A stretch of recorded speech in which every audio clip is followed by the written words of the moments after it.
Bonjour à toutes, bonjour à tous et bienvenue dans ce nouveau podcast de luxe. Le 23 octobre 2023, nous avons reçu la réalisatrice Vanessa Philo dans une salle comble pour la présentation du film Le Consentement, un sujet difficile qui, vous le verrez, a suscité de nombreuses réactions chez les spectateurs. Je vous laisse écouter l'échange entre le public et la réalisatrice au sujet de ce nouveau film.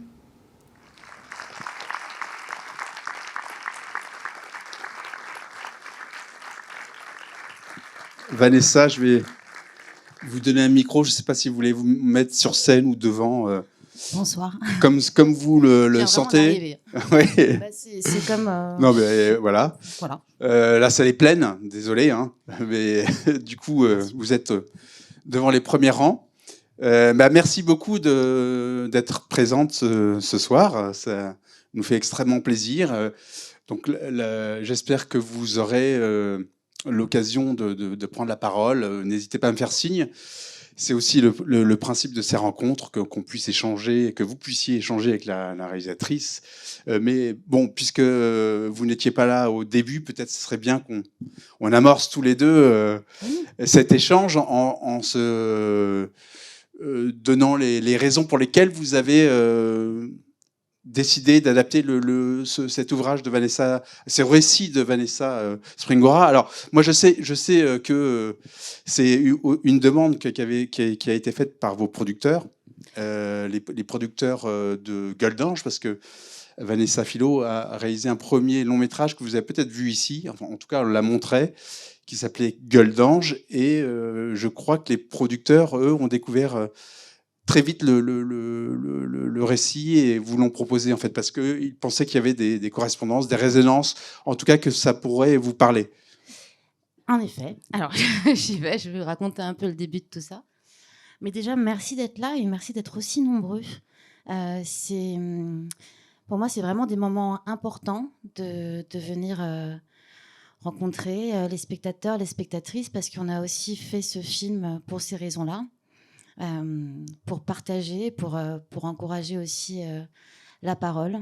Et pour moi, c'est vraiment des moments privilégiés qui comptent beaucoup et qui me rendent extrêmement heureuse. Voilà, à la suite de ce film, de pouvoir parler avec vous. Voilà, vous êtes très près, donc avec vous aussi. Donc pour la genèse de l'histoire, alors en fait, ce qui s'est passé, c'est donc on avait déjà fait un film ensemble. Et en fait, le livre venait de sortir et il l'avait déjà lu. Et ils m'ont dit, il faut absolument qu'on se parle. Et là, Marc Messonnier, mon producteur, m'a dit, sans me dire de quoi il s'agissait, qu'il avait lu un livre et qu'il était persuadé qu'il y aurait une résonance avec moi. Et je savais pas de quel livre il s'agissait. Et puis moi, sur le principe, j'ai dit, moi, adaptation, c'est quelque chose qui me fait peur parce que j'aurais toujours peur de trahir. Voilà, mais quand même, de quoi s'agit-il? Et là, il me dit, c'est le consentement. Et la veille au soir, j'avais regardé toutes les émissions d'Apostrophe autour de la sortie du livre. Et je me suis dit, il faut absolument que je lise ce livre parce que c'est un sujet qui m'interpelle énormément. Et ils ne sont pas trompés. Ils sont pas trompés parce que je suis rentrée chez moi et j'ai lu ce récit et j'étais en apnée du début à la fin. Et j'ai terminé de lire ce livre et j'étais complètement bouleversée, comme beaucoup, je pense, parmi ceux qui ont eu l'occasion et la chance de lire ce récit. Et j'ai vraiment ressenti un sentiment de colère très, très fort, d'impuissance aussi, que j'ai eu du mal à supporter. Et j'ai tout de suite été persuadée qu'il fallait mettre en scène ce récit et que peut-être que voir les images de cette histoire mise en image, enfin c'est l'histoire de ce récit adapté, pourrait aussi permettre de faire œuvre de prévention et de continuer à prévenir et à protéger. Et j'étais persuadée qu'il pourrait y avoir une identification directe, autre, et en tous les cas par un autre médium, prolonger le combat initié par Vanessa Springora. Donc ce projet est devenu tout de suite une nécessité. Et là, ça fait 3 ans et demi que je vis tous les jours avec ce film. Vanessa, vous le dites, c'était pour vous une nécessité, presque un devoir de le faire parce que votre moyen d'action à vous, c'est le cinéma. C'est donc, vous avez considéré qu'il fallait agir à ce moment-là. Mais est-ce que la question était aussi évidente pour l'autre Vanessa Springora? Est-ce que pour elle, ce récit avait besoin d'être adapté, d'une part, et puis d'autre part, pourquoi elle vous a fait confiance à vous? Parce que j'imagine, enfin, quand un ouvrage comme ça sort et qui, là, en l'occurrence, il n'avait pas encore immédiatement eu l'effet qu'on connaît maintenant, mais elle a eu d'autres propositions, j'imagine. Donc pourquoi aussi elle a souhaité vous le confier à vous? Bah alors, déjà, je lui ai écrit une très longue lettre parce que je la connaissais pas du tout avant ce projet d'adaptation. Et on lui a envoyé aussi mon premier film et elle a accepté. Elle était en pleine promo, donc ça a mis un petit temps. Et elle a accepté une rencontre. Ça se passe comme ça, par étapes. Et on a beaucoup parlé. Et je sais qu'elle avait été sensible aussi à Gueule d'Ange et qu'elle avait aimé la façon dont j'avais développé le personnage de la mère et cette relation mère-fille, et encore une fois un dialogue inversé. Il y avait quelque chose qui l'avait, je crois, rassurée. Et elle, voilà, une histoire de sensibilité commune. Et puis, D'ailleurs, excusez-moi, mais vous pouvez peut-être rappeler de quoi il s'agit. de quoi il s'agit, Gueule d'Ange. Non, mais c'est parce que ça, effectivement, c'est important aussi de comprendre. Gueule d'Ange, ça raconte une relation à la fois fusionnelle et extrêmement complexe entre une mère et sa fille. Et la petite fille a 8 ans et sa mère l'abandonne un soir sur un parking de boîte de nuit. Elle traverse une dépression très forte à ce moment-là et la petite fille va se retrouver seule, livrée à elle-même, et elle va rencontrer l'alcool à l'âge de 8 ans. Et en fait, je pense que c'est aussi pour ça que mes producteurs ont eu cet instinct, c'est que je suis vraiment très concernée par la protection des mineurs et j'ai même failli à un moment donné arrêter le cinéma pour me consacrer à la protection des mineurs. Donc c'est aussi vraiment voilà, le sujet que je porte et ce que je veux défendre au cinéma. Et, et donc voilà, et pour revenir à Vanessa, au bout voilà, de quelques heures, elle m'a dit un grand oui. Et l'histoire a commencé comme ça. Est-ce que vous voulez intervenir maintenant? Oui. Oui. Excusez-moi, on va procéder par. C'est parce que je l'ai regardé. Bonjour, déjà Bonjour. je voulais vous remercier pour ce film. Alors j'ai l'impression que c'est horrible ce que je veux dire, mais il est magnifique. Dans les images, vous avez su transmettre en fait avec perfection ce qui se passe et la manipulation et les émotions. Enfin, je pense qu'on est tous d'accord sur les émotions qu'on a traversées. C'était pas ce qui avait le plus agréable, mais ça correspond à ce qui devait être transmis. Et ouais, une colère monstre en fait après avoir vu ce film pour ma part. Donc là, ce que vous dites après avoir lu le livre, je pense que vous avez très bien fait votre travail puisque en regardant le film, on ressent à peu près les mêmes émotions. Voilà. Bah, merci. Ce qui est important dans ce qui vient d'être dit, c'est qu'effectivement, vous n'avez dans le film rien édulcoré en fait. C'est-à-dire que vous êtes vraiment confronté à la violence psychologique, la violence physique, qui est l'objet de cette emprise. Et vous avez fait ce choix de rendre le film presque, comme l'a dit Madame, un peu, comment dire, dérangeant, quoi. Oui, mais alors après, ça fait partie de ce projet d'adaptation. Alors moi, c'était vraiment ma volonté déjà de ne pas trahir Vanessa Springora, d'être au plus près de sa vérité à elle, d'être le plus juste possible, parce que j'avais été aussi extrêmement choquée à la lecture de son livre en découvrant à quel point elle avait été, au-delà de la manipulation, mais le viol public qu'elle avait subi au travers des livres, des journaux intimes de Gabriel Matzneff qui ont vraiment exposé toute son intimité, mais c'est au-delà de l'exposer, c'est-à-dire il l'a chosifié, il l'a transformé en matière littéraire. Vraiment, c'est-à-dire que quand on lit ces journaux, pour toutes ces proies, en fait, c'est le même procédé. Et c'est vraiment un viol public, voilà, qui m'avait révoltée. Donc il y avait une responsabilité par rapport à Vanessa Springora, mais aussi une responsabilité par rapport à toutes les victimes qui sont sous emprise ou les victimes d'abus sexuels. À un moment, on peut pas édulcorer cette histoire, en fait. Ma responsabilité aussi, c'était de réussir à traduire toute la vulnérabilité du personnage et aussi décrypter au plus profond la mécanique de l'emprise.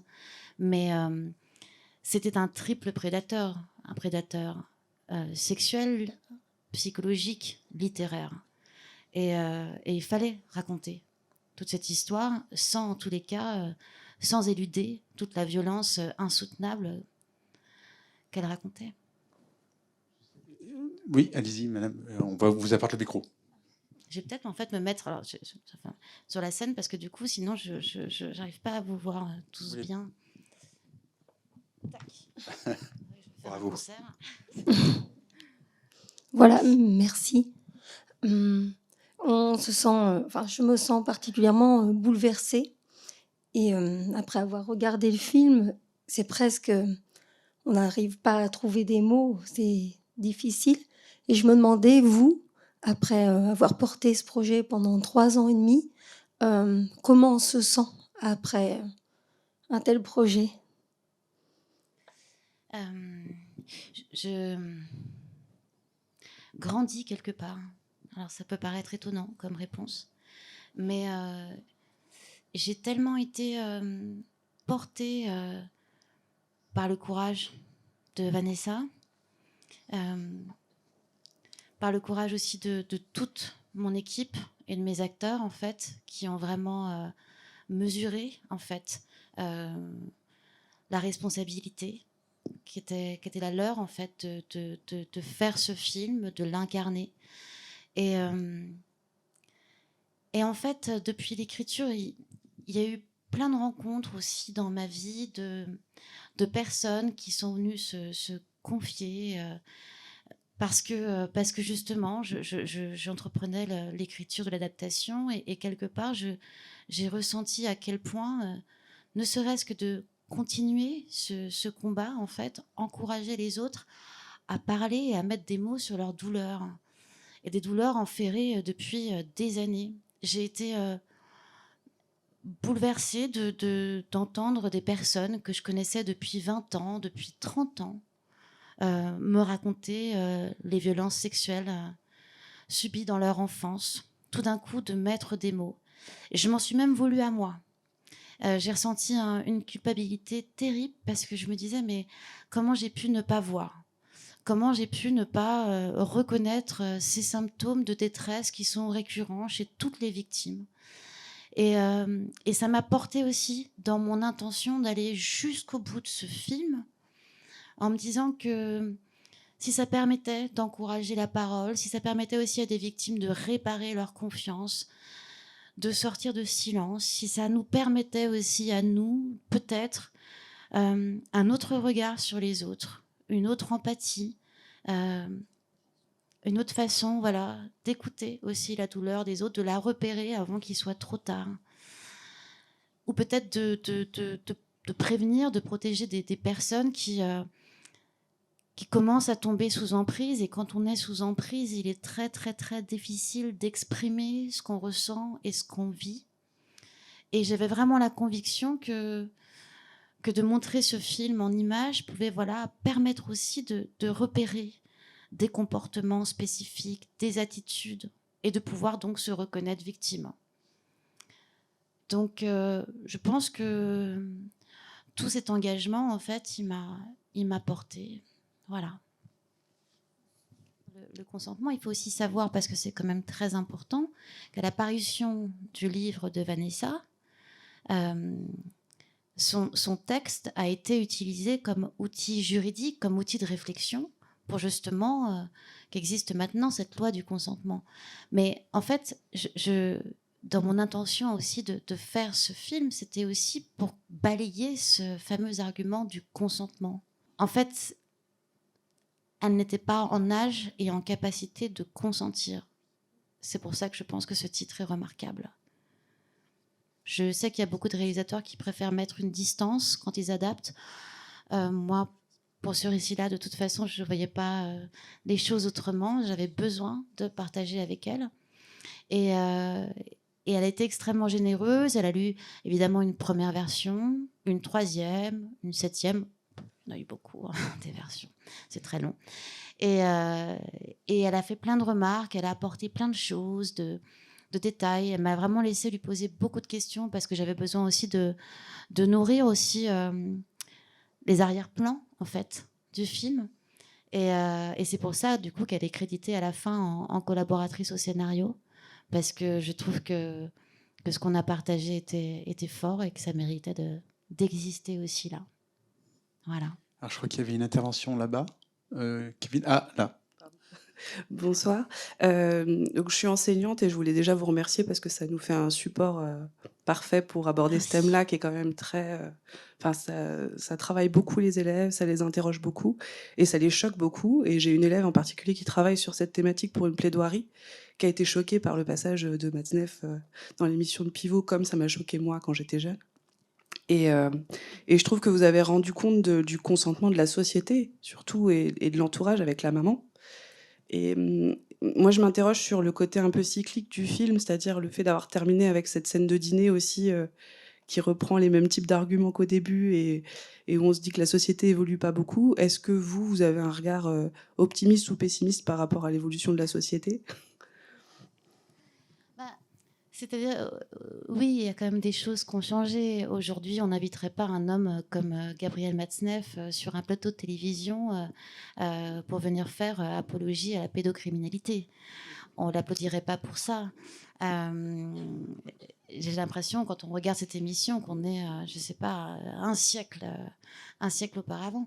Mais cela dit, même si on parle toujours d'une autre époque, une époque permissive, complaisante, qui prenait la transgression, etc., c'est quand même pas une époque si lointaine. L'émission d'Apostrophe, elle date de 1990. En 2013, oui. Lors du dîner à la fin, c'est le moment où Matzneff reçoit le prix Renaudot.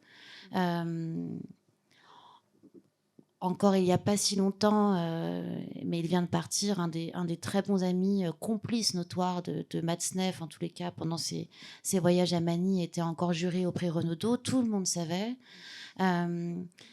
Donc oui, certaines choses ont changé. Maintenant, je fais aussi ce film pour dénoncer les abus de pouvoir qui persistent et les abus sexuels dont les chiffres et les statistiques ne baissent pas. Donc je suis optimiste dans le sens où j'ai envie de croire que les choses vont changer et je pense qu'il est nécessaire de continuer à en parler, de continuer à mettre des mots dessus, de continuer à agir pour continuer à alerter. Donc oui, espérons qu'on y arrive. Mais pour le moment, il faut encore en parler. C'est nécessaire. Alors Kevin, je donne la parole là et puis après je te laisserai donner au fond. Merci. Bonsoir. Pardon. Bonsoir. J'avais plein de questions, mais du coup, je vais me limiter à 2. Je connais pas trop sa filmographie, mais je le connais principalement pour ses rôles humoristiques. Et je voulais savoir comment on pense à Jean-Paul Rouve pour incarner un tel rôle. Il y a un bruit dans la salle. Et ma deuxième question, je voulais savoir un peu c'est quoi l'ambiance sur le tournage quand on tourne des scènes aussi horribles que ce qu'on a pu voir à certains moments. Et voilà, c'est déjà. Et la troisième, c'était quoi? Non, j'en avais. Et comme ça, je choisis. Il y en avait plein, mais il y en a certaines qui ont déjà été abordées, donc okay. Je vais essayer de laisser la parole à tout le monde. Jean-Paul, en fait, ça a été une idée qu'on a eue très très vite avec ma directrice de casting, avec laquelle je travaille depuis 10 ans, un peu sur même mes projets de photos, tout ça. Et on a pensé à Jean-Paul parce qu'il est très très rare dans le paysage français, moi je trouve, à être capable d'autant de transformation, de composition. Et moi je l'admire énormément pour ça. Et je l'ai vu dans des rôles extrêmement différents, des rôles hypersensibles ou des rôles justement comme celui de Jeff Tuch. Mais à chaque fois, il compose, quoi, il se transforme. Et il n'y a pas beaucoup d'acteurs français, je trouve, qui vont comme ça dans des extrêmes. Et ça, j'adore ça. J'adore ce que ça raconte sur un acteur, en fait, déjà. Et je sentis vraiment, j'avais la conviction qu'il y avait encore plein de facettes de jeu qu'on n'avait pas encore vues chez lui. Et en fait, c'est assez drôle parce que quand ma directrice de casting a appelé son agent en lui disant voilà, Vanessa Philo, pense à lui pour le rôle de Matzneff, tout ça, elle l'a appelé. Et en fait, Jean-Paul avait déjà lu le livre de Vanessa Springora. Et il avait été extrêmement touché par ce récit et il a dit je veux tout de suite la rencontrer. Donc ça s'est fait très vite du coup. Hein. Et dès le lendemain, on se rencontre, on passe 3 heures ensemble. Et il n'avait pas encore lu le scénario. Moi, je lui ai dit à quel point je trouverais ça quand même courageux d'endosser un personnage comme ça, parce que il ne provoquera jamais aucune empathie, mais que du dégoût, de la colère, du rejet. Donc, aborder un personnage comme ça, je trouvais ça courageux de sa part. Et je le dis souvent parce que c'est quelque chose qui m'a vraiment marqué. Et pour moi, qui a scellé et ancré notre rencontre, parce qu'il m'a dit oh ben non, ce serait pas courageux, parce que ce sera rien par rapport au courage de cette femme, en fait. Le courage qu'elle a eu d'écrire ce témoignage. Et là, je me suis dit ok, c'est vraiment la bonne personne. Parce que j'avais vraiment besoin de travailler avec un acteur que je ressente engagé, en tous les cas. Et le tournage, à contrario de ce qu'on voit, était extrêmement bienveillant, extrêmement doux. Et c'est vraiment très bien passé. Je ne peux pas vous dire, je suis Kim maintenant. Je crois qu'on s'appelle à peu près tous les jours et c'est un peu la petite sœur que je rêvais d'avoir et que j'ai jamais eue. Donc on est extrêmement proches. On parle de plein de projets ensemble qu'on a envie de développer. Enfin, voilà. Dans l'équipe, il y avait quand même une partie des personnes que je connaissais déjà, qui avaient fait Gueule d'Ange, d'autres personnes qui ne pouvaient pas aux dates, etc. Donc j'ai dû faire ce qu'on appelle un casting de chef de poste. Et en fait, je me suis dit, bon, évidemment, il faut absolument que je travaille avec des gens talentueux. Enfin, on en a besoin pour faire un film. Mais j'ai aussi... je les ai choisis selon aussi leur caractère. J'ai cherché que des gens gentils, doux. Et du coup, ça a composé une équipe vraiment formidable. Et après, je sais pas, il y a aussi le fait de mettre en scène ce récit et de se dire quand même tous les jours qu'on est en train d'adapter une histoire vraie. Et même s'il y a forcément des choses que j'ai fictionnées, des dialogues que j'ai inventés, tout ça, enfin c'est normal, enfin c'est dans le cadre du film, mais toujours au plus près de sa vérité à elle. Et je sais pas si ça n'a pas aussi contribué au fait que toutes les postures entre nous, enfin tout est tombé, les barrières, quoi. En fait, on parlait d'émotions du matin jusqu'au soir. Et on avait besoin aussi tous de communiquer ensemble parce que pour sortir aussi des séquences qui étaient éprouvantes. Je ne parle pas des séquences à caractère intime et sexuel parce que celles-ci, en fait, elles étaient tellement découpées, tellement, c'est-à-dire plan par plan. Les acteurs, en fait, sont habillés. Enfin, on a vraiment fait ça pour que tout se passe bien et toujours en équipe réduite. Et en fait, elles étaient tellement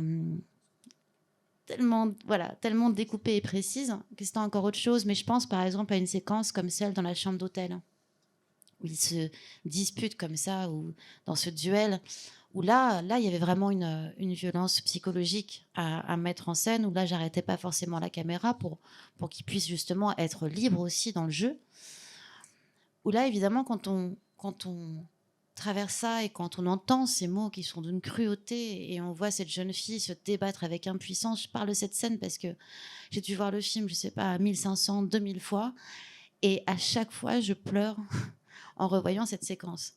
Et je crois que son impuissance à elle, en plus qu'elle essaie de le contrer comme ça avec les mots et que lui toujours retourne la situation avec ce verbe aiguisé qu'il maîtrise parfaitement, il y a quelque chose qui me frappe au ventre à chaque fois.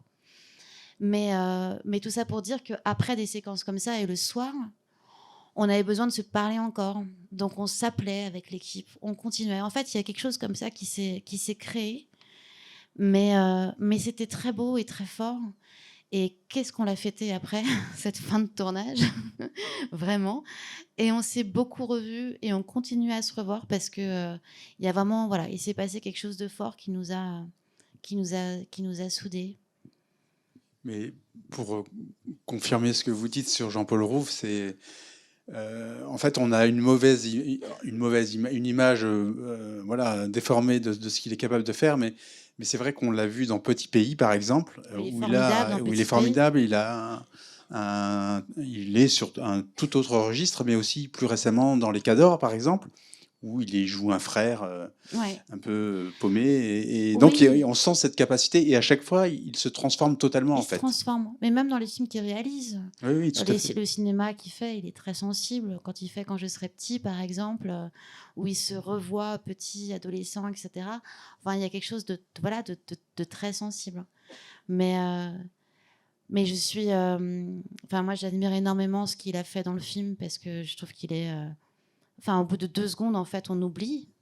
Jean-Paul Rouff, il incarne complètement et parfaitement le personnage, quoi. Et comme vous l'avez dit, on imagine que c'est pas simple quand même d'incarner justement un personnage comme Gabriel Maznev, et notamment de faire la distinction entre cet homme public voilà, qui bénéficie de la complaisance de l'intelligentsia, mais aussi de trouver ce qu'il était dans le quotidien. Enfin, j'imagine que ça a été un travail très complexe pour lui à mettre en œuvre. Oui, et ça a été un travail complexe. Et après, il a beaucoup lu aussi. Alors moi, j'ai énormément lu Gabriel Matzneff, mais j'étais obligée pour nourrir le personnage. Et puis c'est un personnage vivant et il porte vraiment le nom de Gabriel Matzneff, donc il fallait... Oui, à la différence d'ailleurs du récit de Absolument. Vanessa Springora, où c'est les initiales uniquement. Voilà, où il est nommé GM. Sauf que, en fait, ce qui s'est passé, c'est que quand le livre est sorti, tout le monde a su que c'était Gabriel Matzneff, et Gabriel Matzneff a aussi saisi la presse, c'est-à-dire que l'Express lui a quand même laissé droit de réponse, et à la sortie du livre, il a publié, sans son autorisation encore, la lettre de rupture que Vanessa lui a écrite à 15 ans, pour, encore une fois, chercher à affirmer les preuves de son consentement. Donc tout le monde savait qu'il s'agissait de Gabriel Matzneff. Donc d'un point de vue juridique, on s'est dit on peut l'appeler Gabriel Matzneff. Et on n'allait pas commencer à lui donner un autre prénom et pas l'appeler par des initiales. Voilà. Et puis moi, je trouve que c'était important de rappeler que cette histoire aussi avait vraiment existé.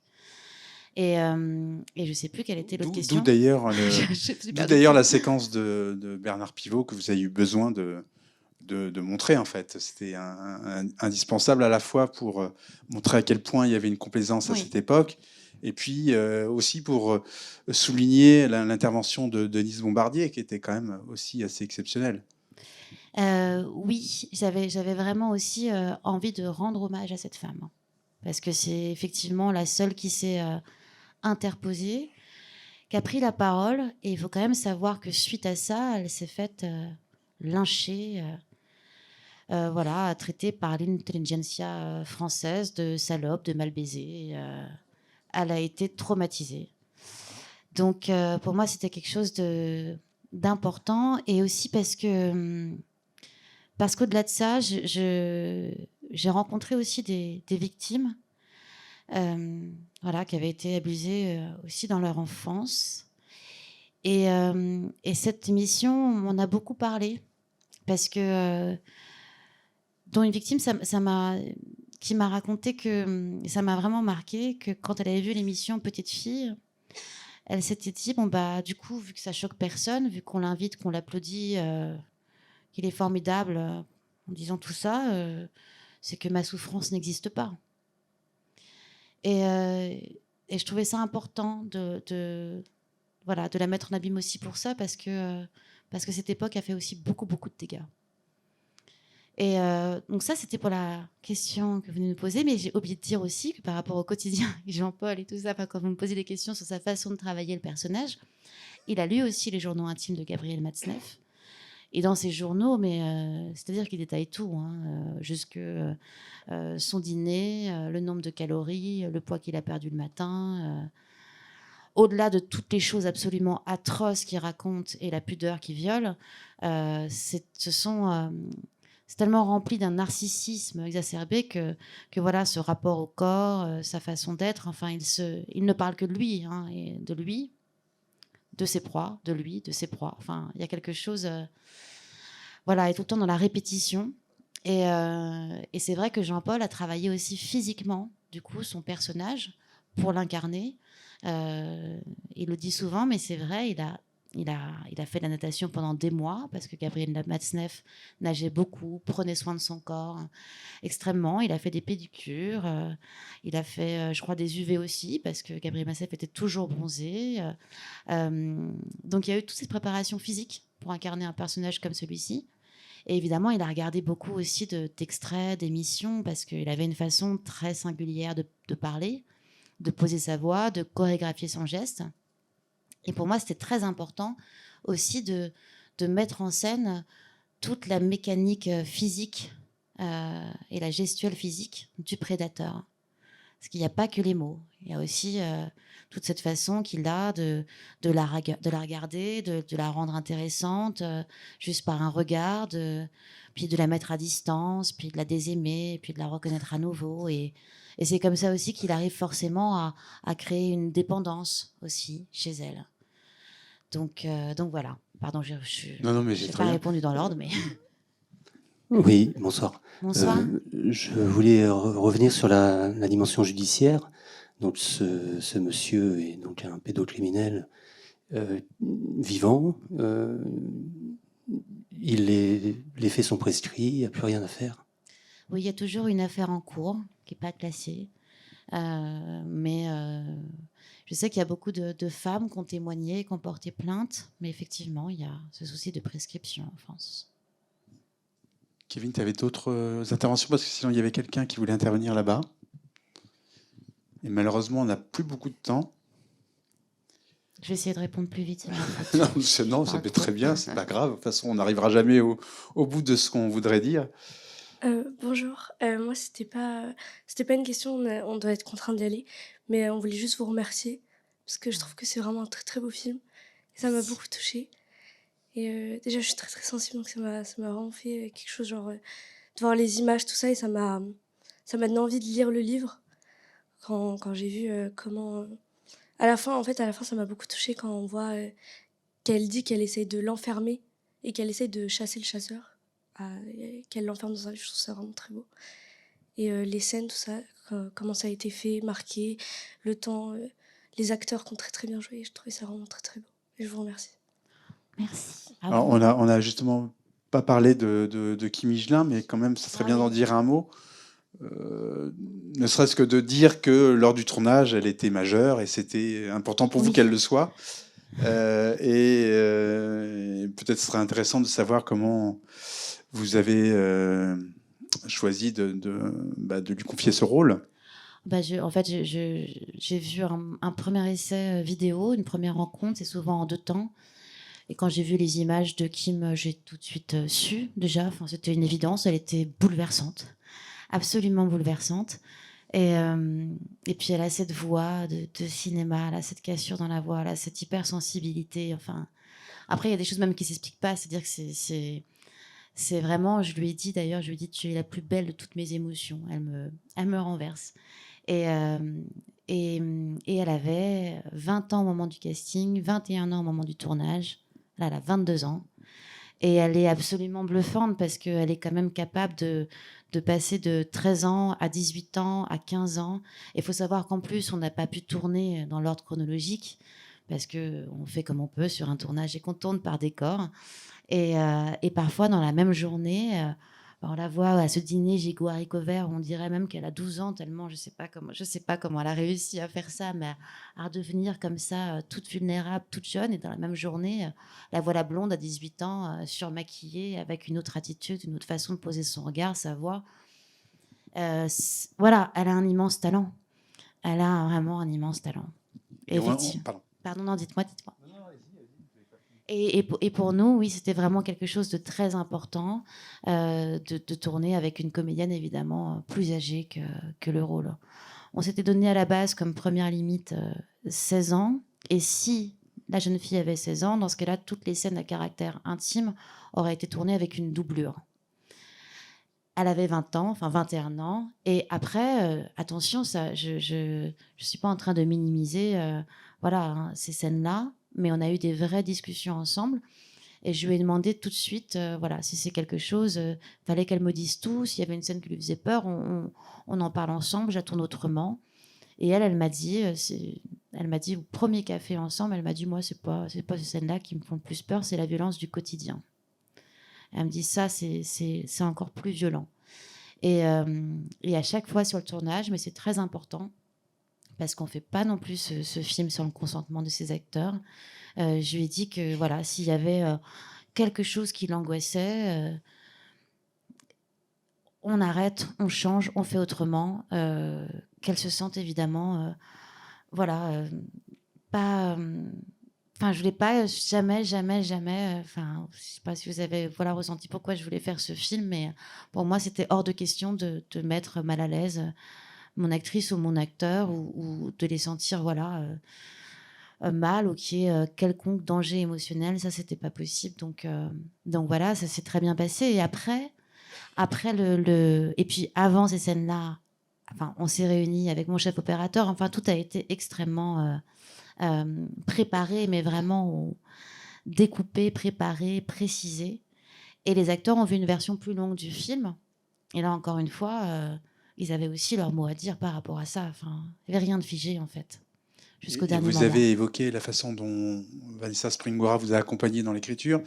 Est-ce qu'elle est aussi intervenue pour accompagner les comédiens, enfin, notamment Jean-Paul Rouve et Kim Higelin, c'est-à-dire pour leur apporter des conseils ou les éclairer sur cette période, en fait? Déjà, je les ai fait se rencontrer. J'ai organisé une rencontre. Enfin, c'était important. Après, c'est délicat. Après, je pense, ils se sont rencontrés, ils sont très bien entendus avec Jean-Paul, mais je pense que c'était délicat de dire, de parler de ce personnage-là. Enfin, c'est quand même. Je pensais surtout à Kim Oui, Higelin, à Kim. en fait. Et Kim, Kim elle le dit souvent, mais c'était vraiment, et ça m'étonne pas d'elle. Je crois qu'elle voulait pas lui poser trop de questions parce qu'elle considérait qu'elle s'était déjà beaucoup livrée dans son récit. Mais je crois qu'il y a eu un partage émotionnel extrêmement fort entre elles deux. Et quelque chose de très très beau qui s'est passé entre elles deux. Après, Vanessa, elle est venue une seule demi-journée sur le tournage, parce que je pense que ça aurait été particulier. Enfin, c'est quand même après sa vie qu'on met en scène et tout ça. Enfin, c'est assez complexe. Mais il y a une très belle relation et quelque chose de très fort qui s'est créé entre Kim et Vanessa. Et alors, malheureusement, il va falloir qu'on s'arrête bientôt parce que on fait une séance après où vous allez présenter le film à d'autres spectateurs. Mais moi, il y avait quand même un point que je voulais aborder avec vous, c'est un point formel. C'est un choix très fort que vous avez fait à la fois prendre essentiellement la voix off de Gabriel Maznev sur toute la longueur du film, sauf à la fin où on entend Vanessa Springora. Mais en revanche, vous avez toujours conservé le point de vue de Vanessa Springora, enfin de Vanessa dans le film. Donc il y a cette ambivalence que je trouve vraiment intéressante en fait d'un point de vue formel. Merci. Voilà. Non, c'était une intention tout de suite qui était présente dès le scénario, en fait. Je voulais vraiment effectivement toujours et évidemment être du point de vue de mon héroïne, mais je voulais ressentir à quel point il la dépossédait de son libre arbitre progressivement, comment il la dépossédait moralement, culturellement, évidemment physiquement. Mais je trouvais que cette voix off constante, en fait, allait vraiment aussi marquer son emprise. Et il y avait aussi quelque chose de très important à mettre en scène à travers cette voix, à savoir ce ton qui est extrêmement manipulateur, parce qu'il a beau la menacer, et dès le début du film, il a cette voix à la fois persuasive et caressante, alors qu'il est en train de la menacer sur sa vie entière. Et pour moi, c'était très important, et très important aussi de montrer à quel point il l'avait enfermé aussi avec cette voix, et à quel point finalement tout ça a été une très très longue errance qui ne trouverait son issue que dans l'acte de l'écriture. Et ce moment où elle écrit, pour moi, c'est le moment où où elle retrouve sa voix intérieure parce qu'elle se reconnecte avec sa vérité. Et je voulais le raconter de cette façon-là. Et oui, effectivement, Jean-Paul Rouve a beaucoup, j'imagine, travaillé sa voix. On va vraiment prendre une dernière intervention. Allez-y. Bonjour. Alors, je suis étudiante en art du spectacle, donc je voulais vous remercier pour ce film parce qu'il m'a beaucoup aidée dans mon apprentissage. Mais en fait, je suis également comédienne à côté. Et je vais mettre en pièce une scène sur le viol également, donc sur plutôt l'après. Et du coup, je voulais savoir quelques questions pour la directive des acteurs, comment je fais pour au mieux les accompagner, parce que c'est quand même un sujet difficile. Et je voulais aussi surtout vous remercier pour ce film et que c'est génial que vous préventiez comme ça et que votre film tombe au moment où je décide de me lancer. Pour moi, ça a été un flash et je me suis dit, mais en fait, fonce. Et, je voulais surtout vous remercier parce que voilà. Et mon petit frère a vu le film et il m'a fait, mais n'y va pas, ça va te mettre pas bien. Moi, j'étais là, mais si, je veux y aller parce que il me paraît important. Mes parents ont vu le film. Eux, j'ai l'impression que ça les a aidés à comprendre, mais pas totalement. Du coup, je tiens vraiment je trouve que c'est super important que vous en parlez, mais je trouve qu'on n'en parle pas assez. Et merci d'en avoir parlé au moins une fois. Voilà. Merci. Mais vous savez, dans l'idée aussi, il y a quelque chose qui me touche dans ce que vous venez de dire, c'est que je pense, et j'en ai parlé aussi avec des parents qui n'arrivaient pas forcément à mettre des mots avec leurs enfants, et inversement, que tout d'un coup, ça pourrait aussi peut-être permettre une communication différente entre enfants et parents sur des sujets aussi sensibles sur lesquels, en fait, on a du mal à mettre les mots. Et après, par rapport aux directives, alors là, ça peut être un peu long, du coup, parce qu'il faut m'en dire plus, parce que là, je suis désolée. On va peut-être pas faire ça ici. On va peut-être en parler après, du coup, parce que sinon, je ne sais pas comment vous voulez mettre en scène, donc tout ça est très subjectif. Oui, du coup, je vous en parlerai après si c'est possible. D'accord. De vous parler. Okay. Merci beaucoup. Il va falloir vraiment qu'on s'arrête. Elle voulu, ça fait longtemps Allez-y, parlez fort. Qu'elle tente. Bonsoir. Comment va Vanessa ? Après, c'est... D'accord. Vous pouvez répéter la question parce qu'en fait, on... Donc, elle travaille avec des femmes qui subissent des emprises très fortes et justement les dégâts que ça provoque dans leur vie et dans le transgénérationnel. C'est bizarre de répéter ce que vous dites, mais Comment va Vanessa ? C'est toujours délicat de parler à sa place. Voilà, je pense que c'est déjà... Moi, je trouve que son témoignage, ça montre aussi... un instinct de survie et une capacité de résilience très rare. Et je la trouve extrêmement courageuse et je suis très admirative. Et elle est très avec les autres. Voilà. Elle a cette force-là. Après, je ne peux pas en dire trop plus parce que c'est voilà. Mais ça va, je l'ai eu encore au téléphone la semaine dernière. Eh bien... Merci Vanessa. Merci à vous tous. Merci à vous toutes et à vous tous. Et le film est encore à l'affiche au Luxe pendant quelques temps, donc n'hésitez pas à en parler autour de vous. Et il faudra gagner la sortie parce qu'il y a d'autres spectateurs qui viennent voir le film. Merci à vous. C'est ainsi que se termine cette rencontre. Le film est sorti en salle le 11 octobre 2023. De nombreux podcasts de Luxe sont disponibles, n'hésitez pas à en découvrir d'autres. Retrouvez-nous sur les réseaux Facebook et Instagram ou bien directement en salle pour une prochaine rencontre Luxe.